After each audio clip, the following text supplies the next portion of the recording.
안녕하십니까. 일요 리서치입니다. 오늘 자료를 두 개를 할 건데 예. 따로따로 녹음하는 게 나을 것 같아요. 네. 주제가 좀 다르니까. 둘 다 좀 중요한 이슈인데 첫째는 그나마 현재 상황에 기대응이 되고 있는 중국 관련한 내용 먼저 하죠. 예. 전인대 이번에 리뷰하시는 건데 한번 내용 좀 얘기해 줄래요? 예, 일단 전인대가 지난주 토요일 날 일단 개막을 했고요.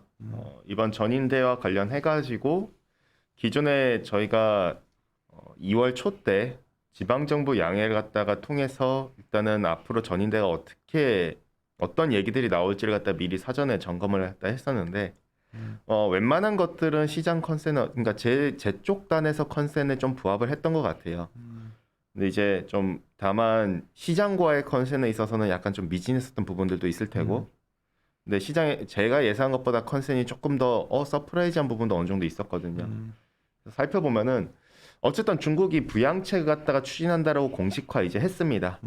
지난해 12월 경제공작회의 때 정책의 전환을 알리고 그리고 1월 지방정부 양해 때도 부양책에 대해서 구체적으로 특히나 뭔가 인프라 쪽보다는 확실히 소비 쪽의 모멘텀을 좀 많이 크게 비중을 갖다 두면서 얘기가 많았었고 이번에도 보면은 이제 본격적인 회의 내용을 갖다 살펴보면은 재정정책단에서 드라이브를 갖다가 확실히 건다라고 봤었어요. 일단은 살펴보시면은 일단 성장률 목표치 같은 경우에 시장에서 예상한 대로 5.5%를 갖다가 발표를 했습니다. 일단 올해 목표치를 발표를 했는데 그만큼 경기에 대해서 하드랜딩에 대한 우려가 높다라는 점을 갖다 인식을 했고 이걸 방어하기 위한 목적으로 부양책을 하면서 5.5%를 방어하겠다라고 볼 수가 있겠는데요. 거기에 핵심은 결국 재정정책일 텐데 재정정책은 크게 세 가지 측면에서 접근이 됐었습니다. 첫 번째는 결국에는 고용이다. 즉 고용을 지원하기 위한 관련된 정책들이 나선다라는 거고 그것과 관련해 가지고는 뭐 감세나 이런 애들이 있을 테고 두 번째는 오프라인 소비자 서비스 소비 세 번째는 이제 좀 우리가 전반적인 인프라에 대해서 시장에서 많이들 기대를 하셨는데 좀 신형 인프라에 확실히 좀 집중도가 높았다라고 볼 수가 있겠고요. 일단 첫 번째로 재정정책과 관련해 가지고 분명 전년보다 재정정책은 강화가 됩니다. 근데 이제 GDP 대비 재정적자 목표치 같은 경우에는 전년보다 낮은 2.8%를 제시를 했지만은 전년도에 2월 된 예산을 갖다가 감안을 하면은 실제로는 3.8%에서 4.1%로 추가적인 확대가 가능하다라는 식으로 전날 이제 중국의 재정부 장관이 얘기를 해줬다고 부양책을 더 쓸 수 있겠고요. 있다는 얘기죠. 그냥. 그렇죠. 재정정책단에서 여러 개 있는데 일단 목표치는 2.8%를 제시하고 추가적인 총알이 있다라고 얘기를 했다라 보시면은 될 것 같고요. 근데 제가 사실 이런 것보다 좀 더 눈에 띄는 부분은 결국에는 감세 쪽인데 결국에는 고용이 문제예요. 중국은. 그림 4번에서 보시는 것처럼 청년 실업률 같은 경우에는 상당히 이제 높은 수준 거의 한 15%대를 갖다 계속 보이고 있는데 그만큼 경기에 대한 우려가 높은 수준이라 볼 수가 있겠는데요. 이것과 별개로 뒤에서도 말씀드리겠지만은 부동산에 단에서도 리스크가 여전히 노출돼 있다 보니까 당국에서 좀 뭔가 결국에는 고용에 집중하기 위해서 고용에 집중하려면 결국 기업들에 대한 기업들이 가지고 있는 부담을 털어내줘야 되거든요. 그렇게 첫 번째로 그림 3번에서처럼 감세죠. 이번 감세 같은 경우에는 당초 제가 예상했었던 거는 저희 쪽에서는 1.8조 위안가량 전년도가 1.1조 위안이었는데 1.8조 위안 정도 감세가 가능하지 않을까라고 접근했는데 코로나 위기 때 수준의 2조 위안가량의 감세 정책 갖다가 발표를 했습니다. 그래서 아직까지 세부적인 정책은 몇 가지는 좀 제시가 되지 않은 부분들이 있는데 어쨌든 정책단에서 굉장히 좀 유의미하다라 볼 수가 있겠고요. 특히나 좀 더 유의미한 부분은 기업들이 이 같은 감세도 좀 해주면서 부담을 낮춰줬는데 동시에 기업들이 그동안 계속 부담을 갖다 커왔었던 탄소 중립 이슈 역시도 약간 좀 톤다운 해줬거든요. 무슨 말이냐면은 일단 기존에는 양고 산업이라 해서 고탄소 배출, 고에너지 소비 이들에 대해서 강압적으로 맹목적으로 규제를 했었어요. 전력도 막 못 쓰게 하고 탄소 배출도 강제적으로 막 못하게 하기 위해서 전년도에 생산 공장 라인을 갖다 중단시켜버리고 강압적으로. 근데 그러다 보니까 작년 하반기 때 경기가 완전히 좀 더 빠르게 둔화되는 문제들이 발생해서 기업들 단에서 좀 힘들어하는 부분들이 있었는데 이 부분을 해소하고자 기존의 맹목적인 규제에서 탄소 배출 절감으로 조금은 규제를 완화해주는 조치로 나아갔거든요. 이것 때문에 철강 산업에 대해서는 기존의 탄소 피크 목표를 갖다가 2025년으로 제시했었던 걸 2030년으로 연기했다라 볼 수가 있겠고요. 그 같은 맥락에서요.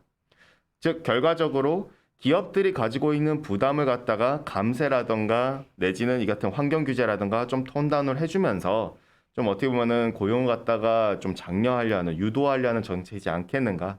특히 탄소 중립 관련해 가지고 기존에는 GDP 대비 에너지 소비에 있어서도 원래는 3%나 이렇게 목표치를 제시를 했었는데 올해는 이게 삭제가 됐습니다.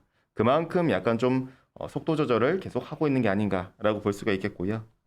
두 번째는 소비와 관련돼서인데 저희는 사실 지난 지방정부 양해에서도 소비에 대해서 좀 집중을 많이 했어요. 아무래도 올해는 분명 소비이지 않겠는가. 그것과 관련해가지고 소비 관련 감세될 정책도 지난 12월 말에 관련돼서 얘기가 나왔었고 특히 중요한 거는 결국에는 그럼 어디 소비를 갖다 집중하느냐, 온라인 소비냐. 근데 여기서도 마찬가지로 지방 양해 때처럼 오프라인 소비에 얘기를 했었고요. 특히나 고용 전체 고용에서 페이지 3페이지를 봐주시면은 그림 5번에 전체 사기업의 고용 집중에 이제 고용에 어디가 좀 더 산업에 집중돼 있냐면은 결국엔 소매업이나 내지는 숙박 요식업이나 이쪽에 집중이 많이 돼 있거든요. 그러다 보니 결과적으로 이들 업종단에서 고용 창출 능력도 제조업보다 훨씬 더 높다 보니 이들을 중심으로 아무래도 좀 경기를 갖다 회복시키는 그래서 이들을 중심으로 감세 정책도 같이 좀 동원됐다라 볼 수가 있겠고요. 관련돼 가지고 뭐 이제 쇼핑 페스티벌이라든가 이런 것들 같은 개최를 하겠다라는데 특히나 중요한 점은 이 같은 오프라인 소비뿐만 아니라 이제 상품 소비에 있어서도 조금 뭔가 집중되는 얘기들이 나왔고요. 저희는 지난 지방정부 양해를 갖다 통해서 2009년 때 했었던 가전화양 이구환 시장 갖다 재개할 거다라고 얘기를 말씀을 드렸는데 마찬가지로 이번에도 그 내용이 나왔습니다. 오른쪽 차트에서 보시는 것처럼 결국에는 이구환신 가전화양 말 그대로 낡은 제품을 갖다 교체하든가 해가지고 새 제품으로 특히나 친환경 제품 중심으로 교체한다는 건데 거기에 중심은 결국 자동차와 그리고 이제 전기차와 스마트 가전 그리고 친환경 가구라던가 통신 전자기기 이쪽 중심일 텐데요. 오른쪽 차트에서 보신 것처럼 전체 소매 판매에서 자동차나 결국 가구라던가 통신 전자기기라던가 이런 애들은 전체 비중에서 40%를 차지합니다. 그 말즉슨 사실상 소매 판매의 그로스에 추가적인 하락을 갖다 막겠다라는 그 의지라고도 볼 수가 있겠고요. 결과적으로 전체적인 맥락에 있어서는 우리가 지난번 2월 초 때 있었던 지방정부 양해 관련 자료를 통해서도 그 맥락이 그대로 이어졌다라고 보시면 될 것 같고요. 세 번째는 인프라인데 다음 페이지 봐주시면은 인프라와 관련해가지고 그 다음 페이지 봐주시면요. 인프라와 관련해가지고는 시장에서 많이들 좀 기대치가 저는 계속 좀 높다라고 얘기를 해왔었거든요. 너무 시장에서 중국의 인프라에 대해서 기대치가 높은 게 아닌가. 왜냐? 중국은 2015년 아시다시피 뉴노멀을 갖다가 즉 신장타이를 갖다가 선언한 이후로 자기들이 뭔가 주도해가지고 소비하겠다라는 그거 갖다 좀 버리기 시작했었거든요. 근데 인프라도 같은 맥락이었어요. 부양책은 하되 2009년 같은 그런 드라마틱한 부양책은 늘 항상 아니었거든요. 근데 실제로 인프라에 있어서도 마찬가지로 차트에서 보신 것처럼 왼쪽 차트에 인프라로 사용되는 지방정부 특수채권 발행 한도 같은 경우에는 전년도랑 동일하게 발표가 됐습니다. 이 말 즉슨 사실 그로스가 그냥 그대로라는 거예요. 중요한 점은 물론 뭐 롤오버 물량을 갖다 아무리 감안하더라도 사실 뭐 그렇게까지 크지가 않기 때문에 올해에 있어서 인프라에 대한 뭔가 그 기대를 갖다 약간 조금 저는 톤다운 시킨 게 아닌가라고 볼 수가 있겠고요. 오른쪽 차트에서처럼 정부가 뭔가 인프라를 많이 강조를 하긴 했는데 중앙정부 예산에서 인프라 관련해가지고 투자되는 그로스 같은 경우에는 4.9% 증가한다라고 강조를 했지만은 과거에도 보시면은 뭐 사실 중간대 차트를 갖다 보시는 것처럼 그만큼 그로스가 증가했었음에도 인프라 투자 그로스 올라오긴 했지만은 과거만큼 드라마틱한 성장은 아니었다는 점이 중요하겠고요. 다만 여기서 중요한 점은 전체 인프라의 파이가 커지다기보다는 그 안에서 구조의 변화가 더 빨라졌다라고 저는 좀 유의미하게 바라봤고요. 이 말이 무엇이냐? 이번 인프라 정책과 관련해가지고 정부가 분명 딱 콕 집어서 얘기를 했어요. 결국에는 자기들이 지금 필요한 부분, 즉 신형 인프라 단에서 뭐 태양광이라던가 풍력이라던가 내지는 지하철이라던가 이쪽 중심으로 자기들이 그동안 계속 필요로 하고 한 부분에 대해서는 좀 더 14차 5개년 계획을 갖다가 기존에 계획했던 것보다 좀 더 조기에 더 빠르게 시행할 거다로 얘기를 해줬거든요. 이 말즉슨 인프라 단에서 구조의 변화가 좀 더 빨라지는 게 아닌가. 전체 인프라에서 신형 인프라에 차지하는 비중은 불과 12%에서 15%밖에 안 됩니다. 그만큼 구조의 변화를 좀 빠르게 이어간다 정도로 우리가 이해할 수가 있겠고요. 통화정책 측면에서는 페이지 6페이지를 봐주시면 통화정책 측면에서도 굉장히 저는 사실 통화정책이 더 서프라이즈하게 나온 것 같아요. 재정정책보단. 이게 왜냐면은 기존의 통화정책 측면에서는 과도한 유동성을 갖다 지향한다는 문구가 계속 얘기가 나왔었는데 이번엔 그 문구가 없었다라 볼 수가 있겠고 특히 중요한 점은 유동성 관련해가지고 적극적으로 뭔가 확대한다라는 강화한다는 메시지를 줬거든요. 통화정책의 중요한 점은 결국에는 제조업 PMI나 구리도 마찬가지겠고 향후의 방향성을 의미하는데 밑에 하단 차트 그림 9번을 갖다 보시면은 결국 유동성을 투입한다, 즉 크레딧 임펄스를 갖다가 반등시키는 그 방향입니다. 그런데 크레딧 임펄스는 제조업 경기를 최소 못해도 12개월 선행을 하고 구리 가격을 갖다 12개월 선행을 합니다. 그 말즉슨 지금에 있어서 앞으로 미래에 있어서의 방향성을 갖다가 좀 더 개선시켜주는 방향성을 제시를 했다라고 저희는 좀 보고 있다라 보시면 될 것 같고요. 특히 이제 좀 부동산 단에서 많이 좀 할애를 한 것 같아요. 부동산 단에서는 그만큼 위기를 갖다 많이 인식을 하고 있었습니다. 근데 그걸 갖다 방어하기 위한 조치들도 같이 선행됐다 보니 투자 측면에서라던가 내지는 좀 소비 측면에서 긍정적인 메시지이지 않았는가라고 볼 수가 있겠는데요. 일단 그림 10번과 11번처럼 부동산과 관련돼 가지고 규제 기준을 유지하되 일부 지역에 한해서는 규제를 갖다가 좀 차별화하면서 완화하겠다는 메시지를 전달을 했습니다. 왜냐하면은 우리가 아는 강남이나 이런 서울 같은 중국으로 치면 1, 2선 도시들 같은 경우에는 오히려 규제를 더 강화하고 있어요.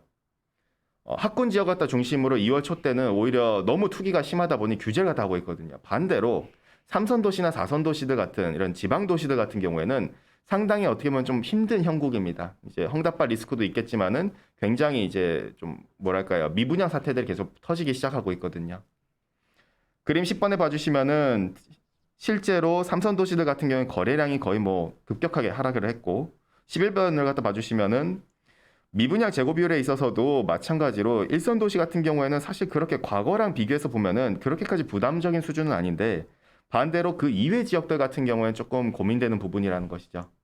결국에는 문제는 부동산 디벨로퍼들의 리스크에 있어서 즉 금융시장의 리스크가 실물시장으로 전이될 수 있다는 그 우려가 형성돼 있다라 볼 수가 있겠고 밑에 중간 차트를 보시는 것처럼 음영 구간대가 대부분 부동산 디벨로퍼들의 회사채 리스크가 터지려고 했었던 그 시점들인데 지금이 딱 그 중간에 와 있다라 볼 수가 있겠고요.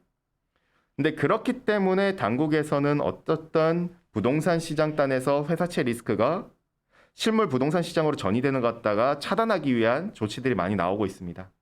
우리는 지금 분양가 상한제를 갖다 하고 있지만은 중국 3선 도시나 4선 도시들 같은 경우에는 분양가 하한제를 갖다 시행을 했고요. 수요 측면에서 개선을 함으로써 리스크를 갖다 차단하기 위해서 이번 양회에서도 얘기가 나왔다시피 LTV 규제 완화 같은 얘기라던가 즉 수요 측면에서 뭔가 개선시키는 얘기들이 많이 나왔어요. LTV 규제 완화 내지는 부동산 단에서 외지인들이 주택을 매입할 때 조건부였던 사회보험 의무 납부 기간을 갖다가 좀 면제해 준다라던가 이 같은 조치들일 텐데 특히나 중요한 거는 이번에 처음으로 중국이 금융안정보장기금이라 가지고 이걸 설립하겠다를 발표를 했거든요. 이거는 그 이전에도 얘기가 없었던 내용인데 처음으로 이번 양회에서 언급이 나왔었거든요. 이게 무엇이냐? 그 한마디로 지금 시장에서 계속 얘기 나오는 게 부동산 단에서 리스크가 더 커지는 것 같다 막기 위한 사전적인 차단 조치이지 않겠는가라고 많이들 얘기를 하고 있고요. 그렇게 본다면은 부동산 경기의 방어를 갖다 준비한다? 그럼 두 가지 측면에서 사실은 어떻게 보면 좀 긍정적인 요인입니다. 첫 번째, 소비 측면에서 밑에 그림 13번에서 보신 것처럼 부동산 경기는 결국에는 소비자 심리 지수와 같이 워킹을 합니다. 그렇기 때문에 소비자 심리 지수가 추가적으로 하락하는 부분을 막기 위한 조치다. 두 번째는 인프라인데 제가 여기에는 좀 시간상 차트를 갖다 못 넣어놨지만은 인프라와 관련해가지고 왜 올해 전체 인프라의 파이가 저는 제한적일 거라 봤냐면은 바로 중국의 부동산이 작년 하반기 때부터 안 좋았기 때문에 그렇기 때문에 지방 정부들의 인프라 투자 여력이 더 낮아졌을 거라 봤거든요. 실제로 이번 양회에서도 전인대 정부 업무 보고를 갖다 살펴보면은 중앙 정부가 지방 정부로 예산을 갖다가 많이 재배정한다는 얘기가 나와요. 역대급으로 재배정한다. 왜? 중앙 정부가 왜 그렇게 예산을 다 투입하느냐? 지방 정부가 지금 돈이 별로 없거든요. 아시다시피 작년 내내 부동산 가격이 중국 같은 경우에는 고꾸라지고 있었는데 그러다 보니까 지방 정부의 세수의 원천, 지방 정부의 전체 세수에서 7, 80%는 토지 매각을 통해서 나옵니다. 그걸 통해서 세수를 갖다 확보를 하는데 이 상황에서 결국 세수가 줄어들 수밖에 없겠고 그러다 보니 인프라 투자도 한계가 있었다라는 것이죠. 그러다 보니 중앙정부가 이번에 돈을 더 많이 태워준 것이고요. 그럼 중요한 점은 부동산 경기를 방어하기 위한 이 같은 조치들이 나왔다. 그 말즉슨 어떻게 보면은 올해에 있어서 소비도 그렇겠지만은 투자 측면에서도 지방 정부의 재원 자체가 조금은 올해는 개선되는 흐름들이 나오지 않겠는가라고 볼 수가 있겠고요. 마지막으로 그러면 전체적으로 봤었을 때 중국의 올해에 있어서 부양책의 이런 스탠스 저는 좀 긍정적이라 봅니다. 몇 페이지 얘기하는 거죠? 예, 8페이지 이제 8페이지고요. 근데 이제 많이들 얘기하시는 게 이제 저 역시도 작년에 지적을 했던 부분이 물가가 안 잡히면 결국에는 중국의 부양책이 좀 어려울 수 있다라는 부분일 텐데 그림 14번을 봐주시면은 저는 작년에 이 지표 때문에 2021년은 중국의 부양책은 절대로 강하게 쓸 수 없다라고 말씀을 드렸었거든요. 결국에는 위에 차트처럼 물가는 결국에는 디플레 우려가 이제 부양책이란 건 디플레 우려가 형성됐었을 때 투입을 하거든요. 왜냐? 결국에는 버블을 갖다가 지향하기 때문에 경기가 안 좋을 때 결국 부양책을 하는 게 맞죠. 작년 같은 경우는 물가 압력이 뭐 역대급으로 올라갔기 때문에 부양책을 할 수 없었던 환경이었는데 지금 같은 경우에는 물가 압력이 둔화된다는 그 방향성 갖다가 가정해서 부양책을 하는 것이거든요. 근데 중요한 점은 물가가 가라앉으면은 지금 러시아발 원자재 쇼크 때문에 좀 고민이 되는 부분이죠.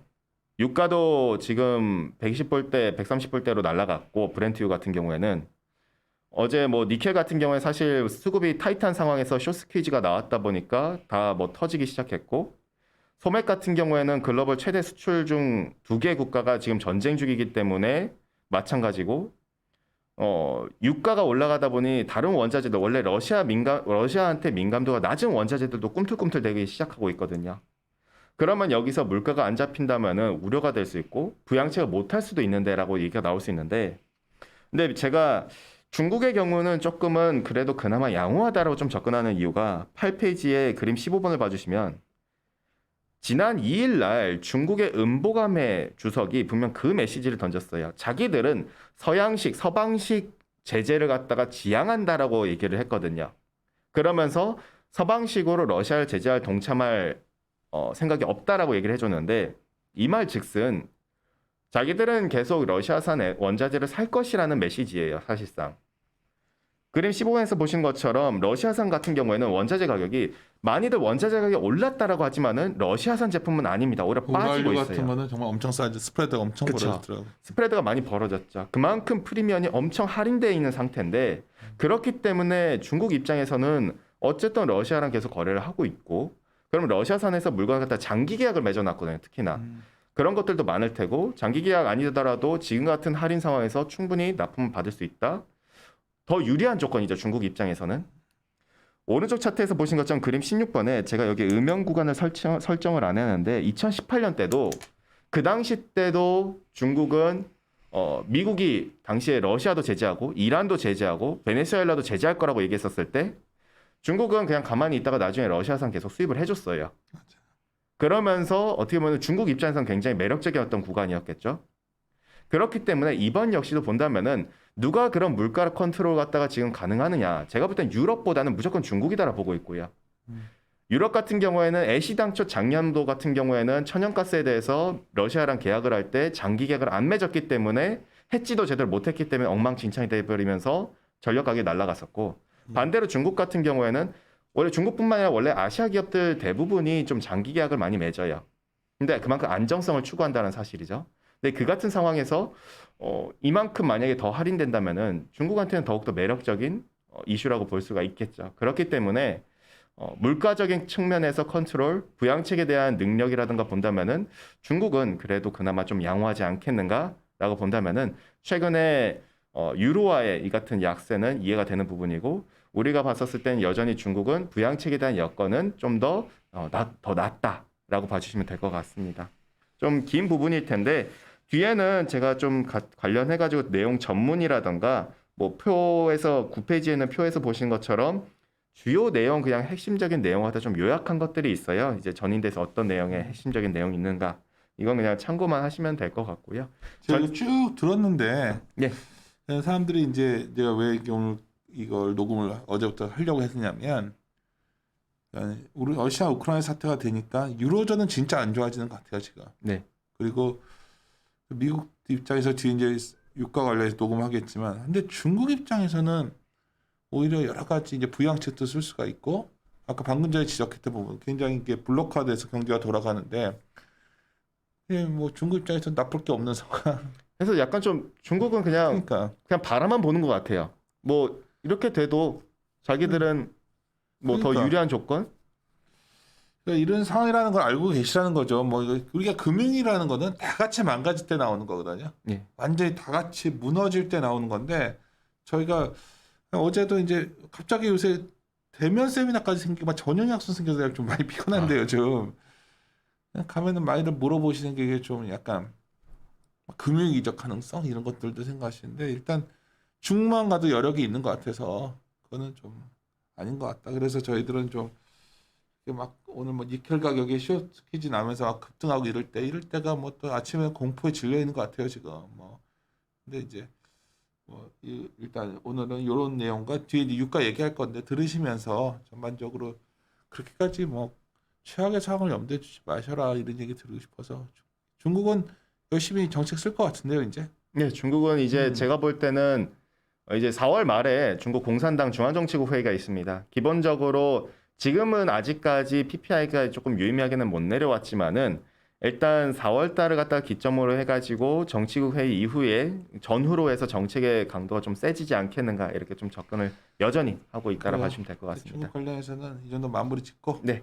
다음에 바로 녹음 하나 더 하려고 하니까요. 좀 이따 그것도 마저 들어주시면 좋을 것 같습니다. 예, 함께 고민하시죠.